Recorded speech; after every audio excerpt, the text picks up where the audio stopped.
我而家又唔要。點解？我唔知本來係咁。你唔知本嚟係咁啊？即係你本身想係點㗎？自己想畫咩就畫咩。哦，但係依家老師要你畫佢要畫嘅嘢係咪？我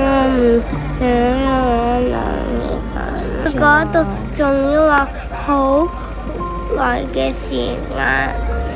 好耐時間，但係佢都係星期一同星期四啫。冇用。咁俾咗錢啦，你同我講下解決方法點算好啊？係咪先啊？即係俾咗錢啦，咁我哋點辦好呢？發微信俾老師。但係老師唔會退錢噶喎，咁我啲錢俾咗，咁咪嘥咗咯。錢可以買到好多嘢噶噃，包括你手上面嗰啲 Pokemon 卡都係用錢買噶喎。咁你之前呢同我講話你想報畫畫課嗰陣時，有冇諗過後邊你可唔可以堅持到㗎？我唔知係咁，我以為我想係咩？我哋唔係上咗一節嗰啲 demo class 咩？你先至決定要報個班嘅咩？嗰個係話我想嘅，但係而家話嘅第二節課、第三節課、第四節課、第五節課、第六節課、第七節課、第八節課、第100節都係我唔想畫嘅。哦，我知道啦。但係呢，我見到有時候你畫那布布喎，有時候又畫 Visa 喎。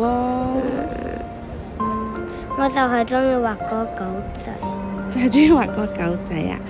我有個建議，我哋又唔使嘥錢，你又可以畫到你中意嘅嘢，好冇？咁啦，你同老師提議下，你下一節課或者今節課你想畫啲乜嘢，係咪？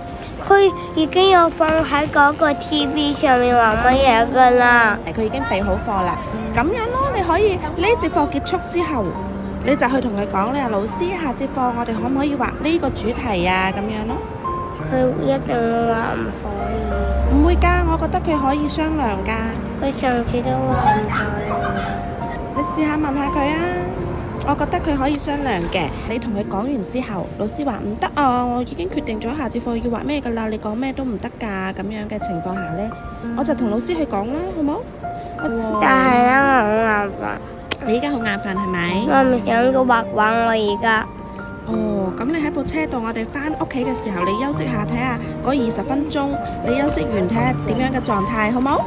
好冇？我哋到時再決定要唔要上課，好冇